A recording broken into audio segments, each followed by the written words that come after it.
बोलिए गौरी पुत्र गणेश भगवान की जय। जय श्री कृष्ण। राधे राधे।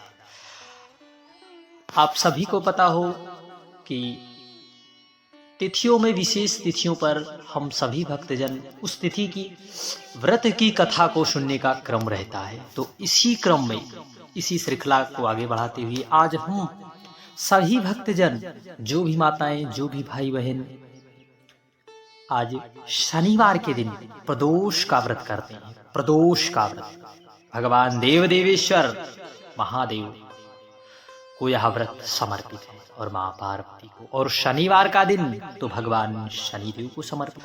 तो आज हम सभी भक्तजन शनिवार के दिन पड़ने वाली शनि प्रदोष, शनि त्रयोदशी के व्रत की कथा को सुनते हैं। प्रदोष व्रत हर महीने की त्रयोदशी को रखा जाता है। तो आइए बड़े ही प्रसन्नचित भाव से मां पार्वती का स्मरण करते हुए देव देवेश्वर भगवान देवादिदेव महादेव का स्मरण करते हुए आज की कथा को श्रवण करते हैं। शनिवार के दिन पड़ने वाले प्रदोष व्रत को जो है शनि प्रदोष व्रत कहा जाता है। साल 2025 का पहला व्रत है शनिवार के दिन शनि प्रदोष, जो कि 11 जनवरी को पड़ रहा है, आज ही के दिन। तो आज हम सभी भक्तजन भगवान शिव और शनिवार का दिन शनिदेव को समर्पित है।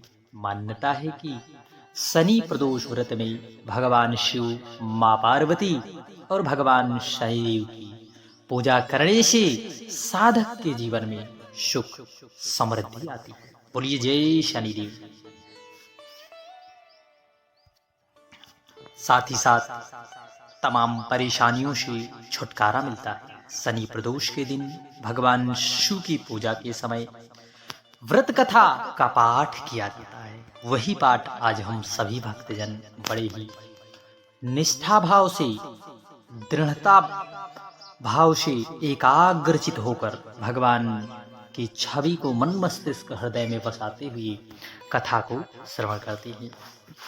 गर्गाचार्य ने कहा, हे महामते, आपने भगवान शिव की प्रसन्नता हेतु समस्त प्रदोष व्रतों का वर्णन किया। कृपा करके अब शनि प्रदोष विधि सुनने की इच्छा रखते हैं, सो कृपा करके आप हमें शनि प्रदोष के व्रत की कथा को सुनाइए। तब सूत जी बोले, हे ऋषि, निश्चयात्मक रूप से आपका भगवान शिव और मां पार्वती के चरणों में अत्यंत प्रेम है, तभी तो आपने ऐसी चर्चा की है, ऐसे प्रश्न किए हैं। मैं आपसे प्रसन्न हूं, इसलिए आपको शनि प्रदोष की समस्त विधियां और कथा सुनाता हूं, सो ध्यान देकर सुनिए। बहुत समय की बात है, एक नगर में एक निर्धन ब्राह्मण की स्त्री दरिद्रता से दुखी हो महर्षि सांडिल्य ऋषि के पास जाकर बोली, हे महामुनि, मैं अत्यंत दुखी हूं और दुख के निवारण का उपाय बताइए। मेरे दोनों पुत्र आपकी शरण में हैं। मेरे ज्येष्ठ पुत्र का नाम धर्म है, जो कि एक राजपुत्र है, और लघु पुत्र का नाम शुचिव्रत है। अतः हम दरिद्र हैं, आप ही हमारा उद्धार कर सकते हैं। इतनी बात सुनकर भगवान स्वरूप ऋषि ने शिव प्रदोष व्रत करने को कहा। तीनों प्राणी भगवान शिव के व्रत प्रसन्न करने के लिए प्रदोष व्रत करने लगे। कुछ समय पश्चात प्रदोष व्रत आया, तब तीनों ने व्रत का संकल्प लिया। छोटा लड़का, जिसका नाम शुचिव्रत था, एक तालाब पर स्नान करने गया तो उसे मार्ग में स्वर्ण कलश धन से भरपूर मिला। उसको लेके वह घर आया। प्रसन्न हो माता ने कहा कि मां, यह धन मार्ग से प्राप्त हुआ है। माता ने धन देखकर शिव महिमा का वर्णन किया। राजपुत्र को अपने पास बुलाकर बोली, देखो पुत्र, यह धन हमें भगवान देवादिदेव महादेव की कृपा से प्राप्त हुआ है। अतः प्रसाद के स्वरूप में दोनों पुत्र इसका आधा आधा भाग बांट लो। देखिए माता का हृदय कैसा होता है। माता का वचन सुन राजपुत्र ने शिव पार्वती का ध्यान किया और बोला, पूज्य, यह धन आपके ही पुत्र का है। मां, मैं इसका अधिकारी कदापि नहीं हूं, मैं इसका अधिकारी कदापि नहीं। मुझे भगवान शंकर और मां पार्वती जब देंगे तब मैं लूंगा। इतना कहकर राजपुत्र शंकर जी की पूजा में लग गया। एक दिन दोनों भाइयों का प्रदेश भ्रमण का विचार हुआ। जब ये भ्रमण के लिए गए तो एक वन में घूमते घूमते एक सरोवर के निकट कुछ गंधर्व कन्याएं क्रीड़ा कर रही थी। उसे देख शुचिव्रत ने कहा, भैया आगे मत जाना। इतना कहकर शुचिव्रत उसी स्थान से लौट आया, परंतु राजपुत्र अकेले ही स्त्रियों के बीच जा पहुंचा। वहां एक स्त्री अति सुंदरी राजकुमार को देखकर मोहित हो गई और राजपुत्र के पास पहुंचकर कहने लगी, हे सखियों, इस वन के समीप ही जो दूसरा वन है, तुम जहां जाकर वहां देखो, भांति भांति के पुष्प खिले हुए हैं। वहां का बड़ा ही सुहावना दृश्य है, उसकी शोभा देख कर आओ। मैं यहाँ बैठी हूँ, मेरे पैर में बहुत पीड़ा है। यह सुन सभी सखियां दूसरे वन में चली गई। वहां अकेली सुंदर राजकुमार की ओर देखती रही।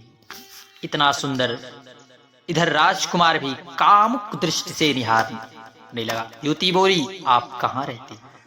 वन में कैसे पधारे? किस राजा के पुत्र हैं? क्या नाम है? राजकुमार बोली, मैं विदर्भ नरेश का पुत्र हूँ।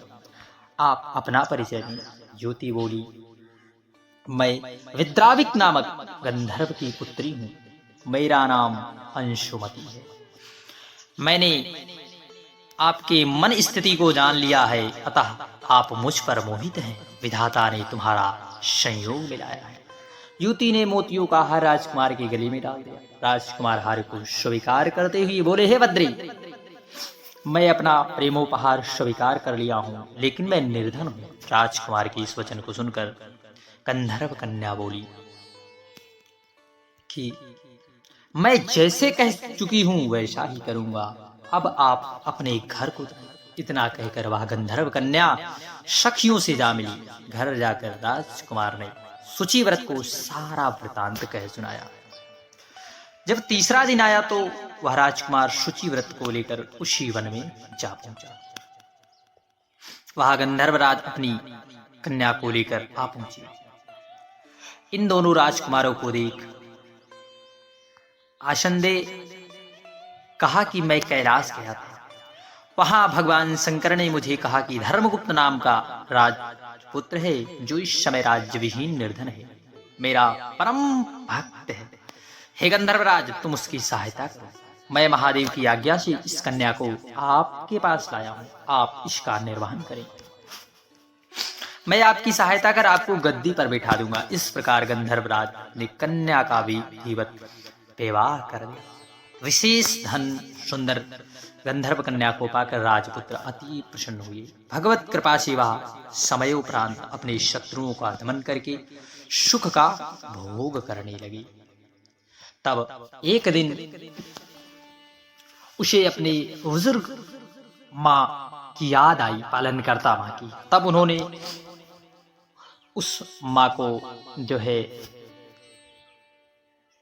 बुलवाया और उसके बेटे को प्रधानमंत्री के पद पर नियुक्त किया। यह कथा में यह सीख देती है कि यदि हम निष्ठा भाव से, यदि दृढ़ भाव से भगवान देव देवेश्वर देवादिदेव महादेव की भक्ति करते हैं तो हमें सब चीजें बड़ी ही सरलता से प्राप्त हो जाती हैं। बोलिए देव देवेश्वर महादेव की जय, बोलिए देवादिदेव महादेव की जय।